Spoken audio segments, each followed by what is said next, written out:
the idea of being happy all the time may seem unrealistic, maybe even misleading to some, because being happy is such a personal concept. It doesn't come in one shape or size, and the way we perceive it may differ widely in good and bad ways. So, today I'm going to share with you three key areas that help me keep happy, even in times where nothing joyful is happening. Maybe this can become your mantra to happiness. First is people.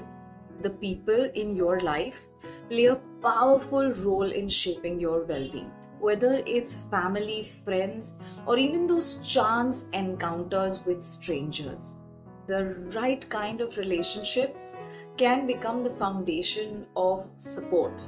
But good relationships, they don't just appear, they need to be built. That means accepting the imperfections of family, valuing the strength of friends, and improving your ability to connect with others. The work of building never ends as long as the person is a part of your life. Accepting the effort that goes into building a happy relationship is key, because people by far are the most important resource of happiness and profound unhappiness. You need people who will challenge you in good ways, just make you laugh like a child, or just be with you in those silent moments. It is very difficult to be unhappy with these people around you. And so, with good people around you, you're just a phone call or a chat message away from happiness. Second is your work. We spend a major part of our time working, anywhere between 8 to 18 hours a day. And while many of us will talk about passion, we all work to earn. You cannot remain passionate and excited if your bills aren't paid. So it's important that your work brings in the money you need to live comfortably. That also means being smart about how you manage your expenses.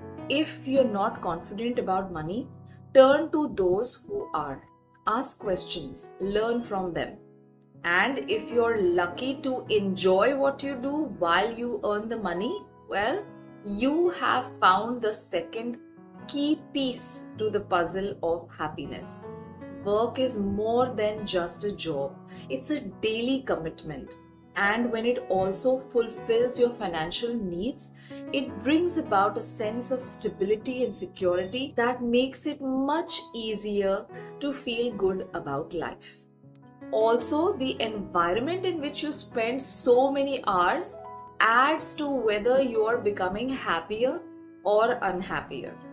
Building resilience or staying steady on your goal with the help of your seniors can make your work life a happier place to be at. I have personally spent time working at corporates for 16 years, and it was by far one of the most happiest place in life. Not because it was easy, but because I guess me and the people around me just chose to make it a happier place for each other. Third, yourself. See, if you are a cranky person and you have mastered the art of finding something unhappy to cry about on the happiest day, what can anyone do about that?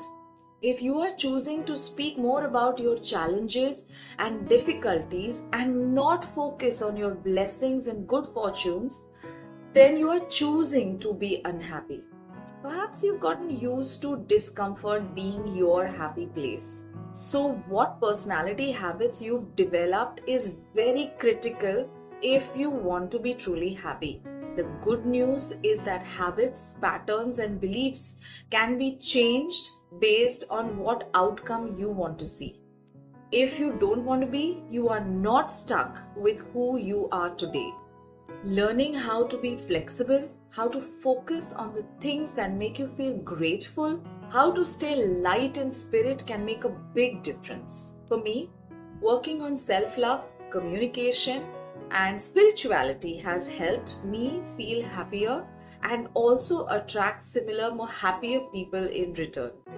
What personal skills or qualities can you develop that will make you feel a little bit lighter and content with your life? Make your choice to change yourself and be a happier person.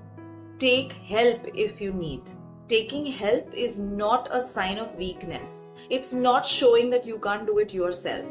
It simply says that you love yourself so much that you're willing to take the help you need to find true happiness. Happiness is not something that floats in by luck. It is something that is daily created and maintained. It shows up in small ways. A good conversation, a moment of peace, progress at work, or a habit that you have just improved in. And when your mind is in a happier place, you become a better communicator, a better problem solver, just a better thinker. So, no, being happy isn't an option. It's a state of mind that helps you survive and grow, a state of mind that you want to adopt as soon as possible. I hope this video helps you choose happiness more often and that you find that so much of it was already inside of you.